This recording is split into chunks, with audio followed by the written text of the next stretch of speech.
What's going on? Becky just came and yelled at me from the house. What's going on over here? You gotta see it. What do you know? We've been waiting for 3 months for some good news in here. What's going on? Whoa! Oh, they making a nest? Yeah, I think so. It was covered up. 3 months and 5 years. Come on. Come on. Isaiah, what do you think it is? Emu eggs. You think? Yeah. I've been checking these eggs every day for months to see an emu start to hatch out. Ready? Will today be the day?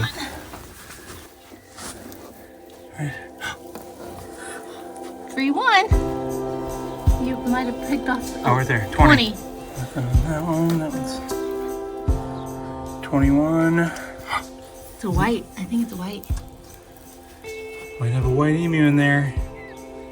Oh, how exciting. Good job, Bert. Oh, he's like that one with that egg back. Good job. Good job. Excited about a new baby emu? Yeah! Woo, woo. He's definitely different.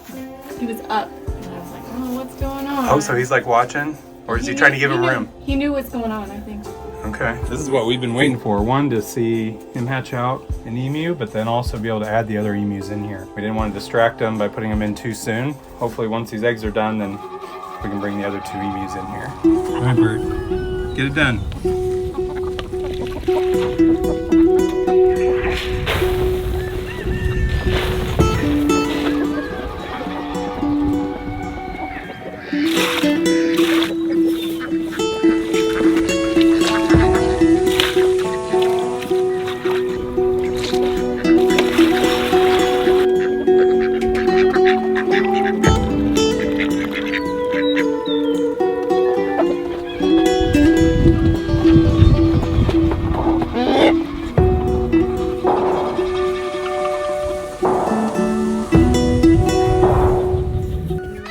So we're moving Ernie and Cashew back in here. Bamboo has been fighting a lot. He's got some feathers pulled on his back and on front of his neck. It's a little scraped, so just no need for them fighting since they're not breeding or laying eggs.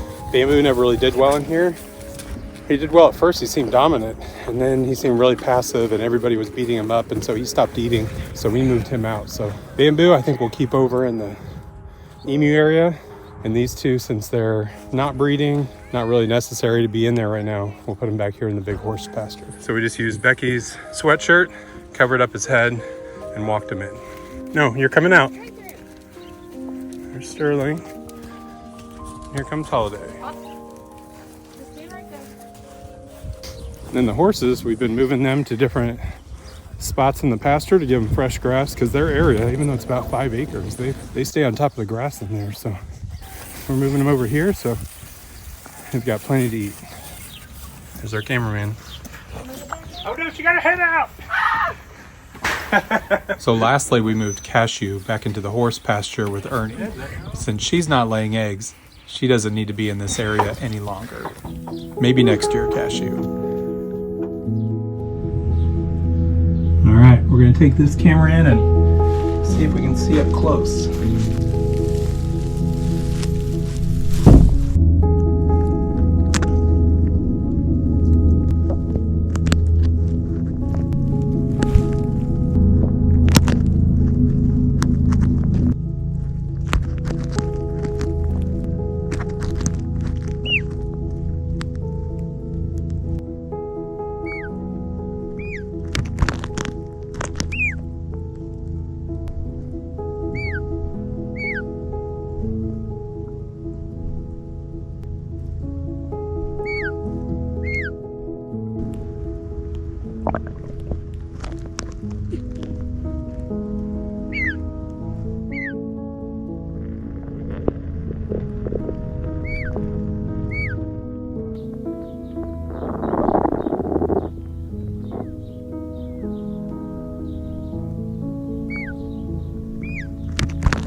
I came in later that evening to find Bert just off the eggs, so I was able to get a little peek at the emu chick as he was trying to get out.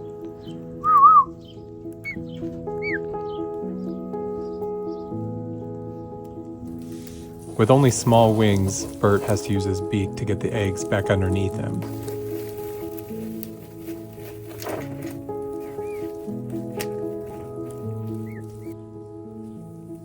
Go ahead. Build your little nest, Bert. I'll wait.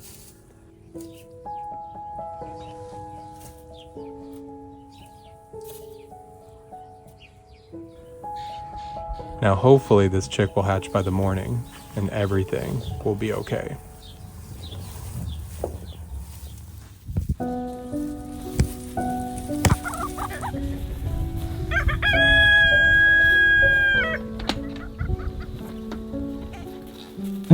Maybe you're gonna give her food or something. I did give her food. What else do you want?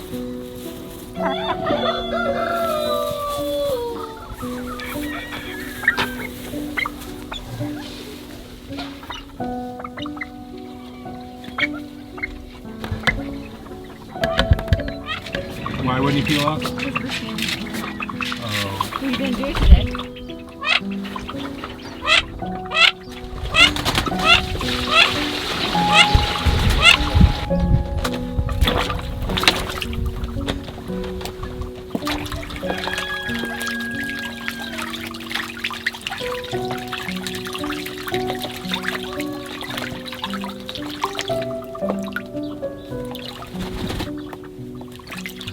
So last night we came out and watched the egg and it was in the same position. So I'm hoping now 24 hours after we saw the chick at the top of the egg, hopefully something's happened here. Oh, it's still wet though, he just got out. First white emu chick. It's still wet. It's so cool. All night. Crazy. We're really curious how the emu's behavior will be, especially the adults, their parents. How protective, how defensive, how aggressive will they be with their own emu chicks now? Because the dad not only hatches them out, he's supposed to raise them too. So let's see how this goes. So his feet look kind of still curled. Do they flatten out quite a bit? We'll see. I think this is so freshly out of the egg, man. There's a lot of pressure, you know, his body is dead weight over, so. Alright, keep him warm, keep him safe. I'll have to keep an eye and make sure he stays on the other two eggs too to finish him out. Only a few more days left on those having a chance to. Say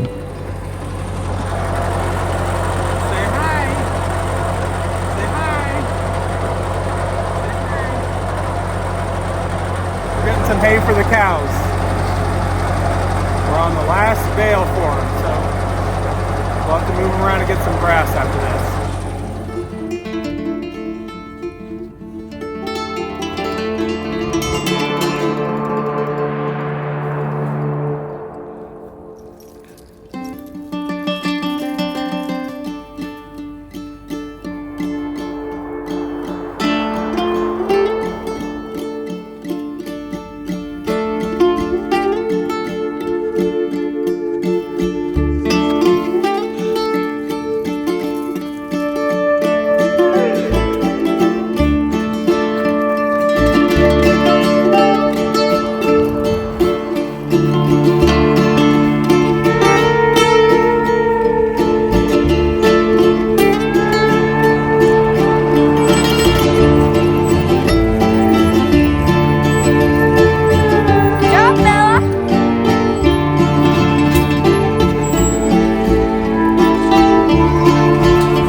So I know we've been having a lot of people ask about what are we going to do with these emus? Are we going to merge them in, give them to Bert to raise without any young, or with this new one that's hatching out? And we've been waiting for these eggs to hatch because we didn't want them to get distracted when these eggs are done. There's 2 more eggs and they're at days 53 now and 49. As soon as those are done, then our emus are going to go in with them as well.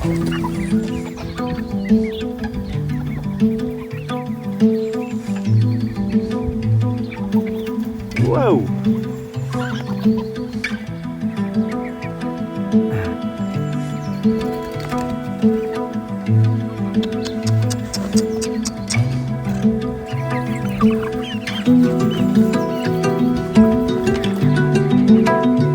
Joe, huh?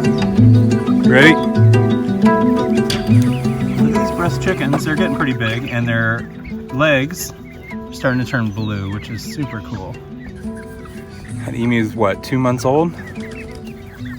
They grow pretty big, pretty fast. Hey, bud.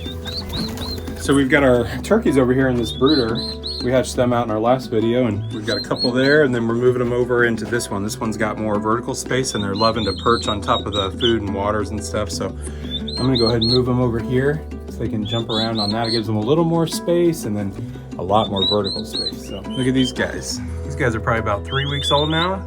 Listen to them there. I think they're gonna have a lot of fun in this new space. And while it is starting to get warm enough outside, like there's rain today, so I'd rather keep them in until I know they can survive, because we've had a lot of issues with turkeys getting wet. This guy's getting so big. There you go.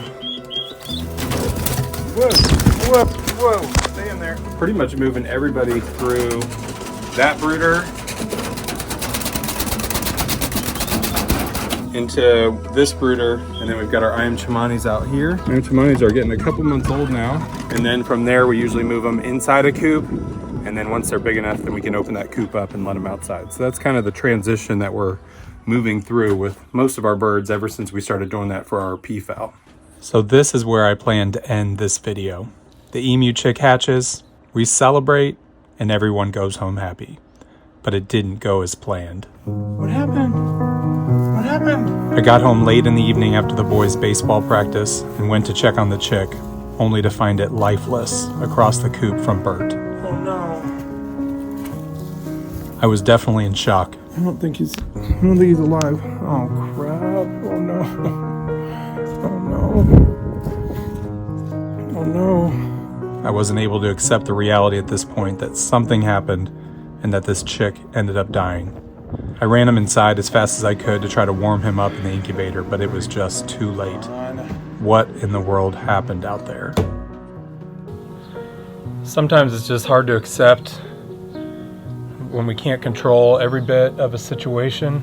We've been hatching out emus, and obviously we've had our frustrations inside, only having 2 hatch out this year. But then finally for Bert to get the payoff of all his hard work over 2 years of sitting on eggs for months on end, and I just don't know what happened. I just don't know what happened. You know, it was 3-4 feet away from him. Did it wander off and he just left it too cold to die? Did it die underneath him and he had to pull it out and just drop it? Like, was he confused? We moved the emus out of here so that Ernie wouldn't be an issue, because he was coming in and sitting on the eggs for a little while too, so we didn't want there to be any fighting over that. So that was one of the reasons we moved Cashew and Ernie out of here. The frustrating thing for me is to not know what happened in this situation. The other frustrating part is that I know through the comments that all will be blamed. We'll be blamed for this. When we don't put emus out here and we hatch them in the incubator and they die, then we're at fault. When we bring them out here or let the emus hatch them out and they die, somebody will say, why didn't you take them inside? Why didn't you step up and save them? It's your fault. The thing I'm happy about is that we tried and we had a success with a pretty immediate failure, and our hope is that one of the last 2 eggs, that something good will happen from this situation, that we'll learn from this situation and hopefully fix it the next time. He was so soft and fluffy, and I thought for a moment that maybe he could still be saved. He was perfect. Yesterday we checked the eggs. We would really love one more to hatch and for Bert to have success. But with the 2 eggs on day 54 and 49, there's nothing happening yet. We'll see. Ernie and Cashew are doing well out in the horse pasture. We feed them whenever we move the horses to another spot to graze for a bit. And then we went out to check on the eggs one more time this morning. Well, we got 2 eggs at 55 and 50, so hopefully there's some activity. Oh, man. Oh, man. Is it a blonde? It's a blonde. Wow. Good job, Bert.